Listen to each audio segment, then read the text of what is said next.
Salut, c'est Zoé Lemonnier. Et Aurélien Charles. Nous sommes comédiens et nous allons interpréter les histoires d'Alicia. Chaque semaine, dans cette deuxième saison de la série Aimable, nous vous raconterons un nouveau crush. Alors, prêt à sortir le grand jeu ? Épisode 2. Le timide et la forceuse.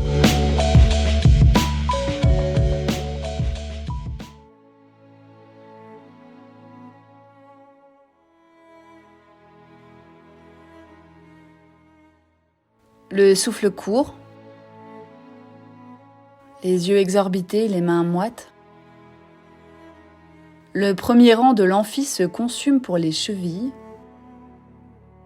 les cuisses et les fesses de Brigitte Bardot. En voilà une qui sait capter l'attention, par son talent et sa grâce, pas comme certaines. Quand les lumières se rallument, les mauvais élèves planquent les shots de vodka, tandis que les futurs oscarisés relisent leurs notes. Ces fervents admirateurs de la nouvelle vague, et surtout des plans très, très rapprochés. Enfin, chacun son truc. Perso, quand je regarde un film, c'est pour être envahi d'un million d'émotions, au point de ne plus savoir où je suis. Dans la fiction ou la réalité ?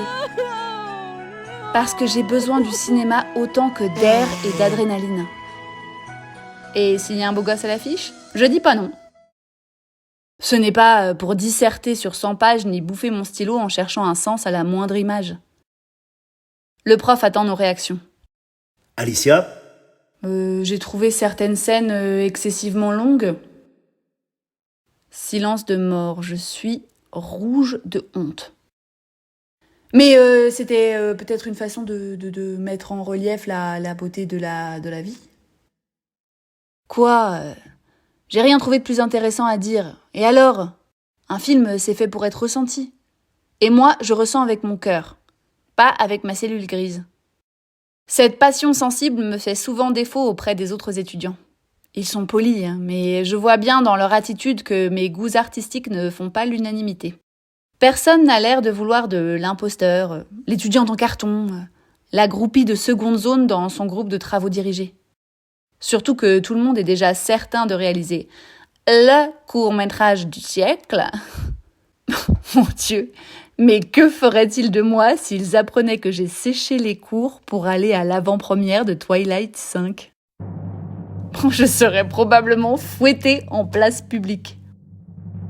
Ma remarque au ras des pâquerettes est vite anéantie par une analyse finement récupérée dans un bouquin, peut-être même sur Wikipédia. Et comme je n'entends pas un mot de ce qui se dit à l'autre bout des gradins, j'en profite pour rêver à mon film à moi. Le secret, le futur, celui qui sommeille depuis des mois sur mon bureau. Celui qui pourrait bien traduire mon envie d'amour et de normalité. Et pourquoi pas changer ma vie ? Mais on dirait que je manque encore de recul et d'expérience. Pour l'instant, les retours que j'ai sont de l'ordre de... Une idée intéressante, mais qui reste à creuser. Trop long, mal ficelé, je n'ai pas tout compris. Ou encore... Le thème du handicap est original, mais le public est-il vraiment prêt ? Les étudiants quittent la salle en se lançant des vannes. Je ne me suis pas encore retournée qu'ils sont déjà dehors.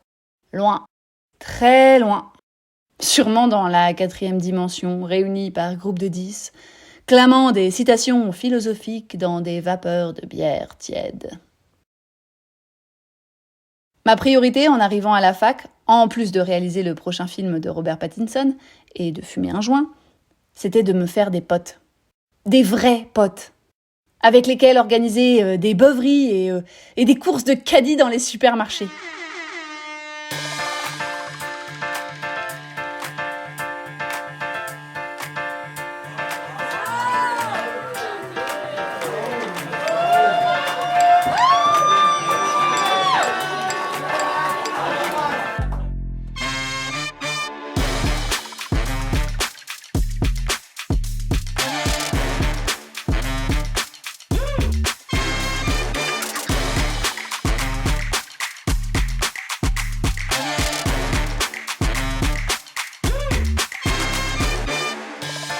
Sauf que la jeunesse n'a pas le temps d'attendre.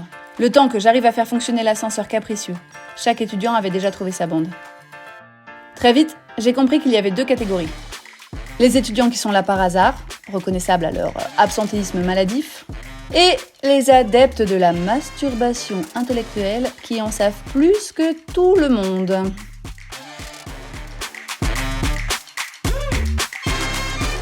N'appartenant à aucune de ces catégories, je me réfugie dans mon petit chez-moi.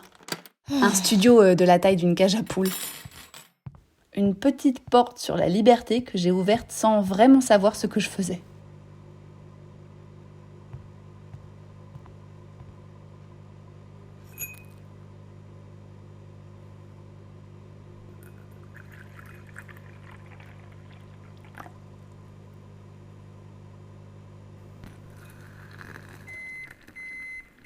Je crois que j'ai commencé à comprendre le prix de l'autonomie le jour où une aide à domicile hyper qualifiée m'a demandé si on faisait cuire le riz dans l'eau froide ou dans l'eau chaude. Là, j'ai su que ce serait dur. Très dur. Plus que jamais, je me venge sur l'écriture. Dans mon scénario, je mets des rebondissements, des scènes de sexe, des courses-poursuites, des sauvetages in extremis et des émotions dégoulinantes. Tout ce que les étudiants ni les profs ne sauront jamais de mon talent. Merde alors! Le personnage principal est un jeune homme sympathique et charmant. Plutôt souriant et bon délire. Il me fait penser à Antoine. Antoine est ce que je pourrais appeler un camarade de classe. J'ai eu l'occasion de passer quelques moments avec lui par l'intermédiaire de sa petite amie, une certaine Camille, qui fut la première à me dire bonjour au début de l'année. Isn't it ironic, don't you think? Il me fait la bise, n'a pas peur de me vanner et dégage une douceur qui me fait craquer. Aïe aïe aïe, me voilà dans de beaux draps. Je ne suis donc pas capable d'avoir une relation simple et limpide avec un gars qui ne serait ni en couple, ni trouillard, ni toxique, ni superficiel, ni drogué, ni fictif. Toute romantique qui se respecte a besoin d'aller au bout des choses, de se dévoiler, d'en faire des caisses. À la manière d'une Vivienne Leigh, alias Scarlett O'Hara, sous une spotlight. War, war, war. This war talk's spoiling all the fun at every party this spring. 10 jours plus tard, je suis sur le pied de guerre. Livraison de sushis dans 24 minutes. Bougie chauffe-plat en position. Musique suggestive, mais pas trop. Si Avril Lavigne n'est pas assez explicite, je passe au plan Taylor Swift. Et si vraiment ça tourne au vinaigre, il y aura toujours Céline Dion pour m'aimer encore. S'il hésite un peu trop, j'aurai qu'à le coincer entre le lit et le meuble télé. Il finira bien par piger. L'avantage d'un logement étudiant, c'est que ça favorise les rapprochements. À moins d'un incendie ou d'un courant d'air, Antoine n'aura aucune occasion de m'échapper. Yes, I'm a bad bitch. En guise d'apéritif, du soda et des sujets courants comme la fac. Les horaires? Ah, les snacks? Ouais, bof. Les films? Yes. La surface de la pièce me fournit une bonne excuse pour plaquer malencontreusement ma cuisse contre la sienne. Antoine devient fébrile, sagement assis sur sa chaise. Alors, comment se sont passés les partiels pour toi, Alicia? Pas mal, je crois. Je m'inquiète plus pour le projet qu'on doit rendre à la fin de l'année. Tu manques d'inspiration? Oh non, des idées, j'en ai plein. Mais j'aurais besoin de quelques moyens et de mains habiles pour m'aider à les réaliser. Ah, Tu pourrais contribuer, Antoine? La chaudasse que je croise soudain dans le miroir me fait flipper. il fait chaud ici, non? Le dîner est plus détendu, mais je ne perds pas le nord. Ce soir sera peut-être la nuit où je deviendrai une femme. J'attends patiemment le dessert pour passer aux aveux. C'est vrai que c'est plus classe d'avouer son attirance avec du chocolat sur la bouche. Du coup, Antoine, je voulais te dire quelque chose. Ah ouais? Oh, le tiramisu est vraiment ouf! Tu l'as commandé dans quel resto? Je sais plus. Mais Antoine, c'est vraiment important. Il pose lentement sa cuillère, comme pour s'avouer vaincu.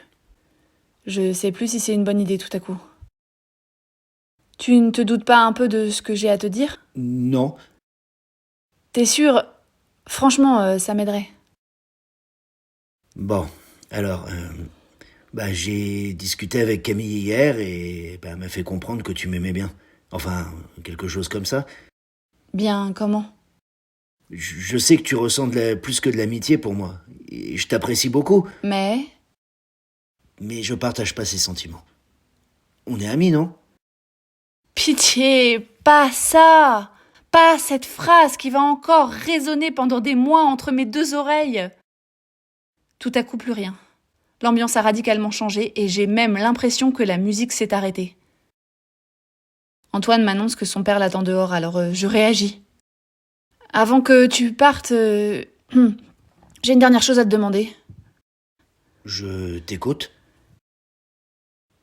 Est-ce que tu veux bien m'embrasser? Alicia, je peux pas.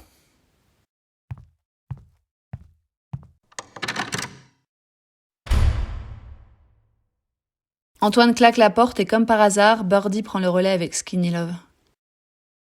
Il me semble que la télé diffuse un reportage sur la pêche en haute mer. Ah non, ce sont mes yeux qui ruissellent. Un SMS d'Antoine. Bien arrivé. Merci de t'être ouverte à moi comme ça. Sincèrement, je te souhaite tout le bonheur du monde. Je ne réponds pas, mais le cœur y est. Tout le plaisir est pour moi. Il ne manquait plus qu'un chagrin d'amour pour parfaire mon indépendance. On dirait que mon scénario se réalise. Car si le timide ne regretta pas sa décision, la forceuse avait dans la tête plus d'un grain d'ambition.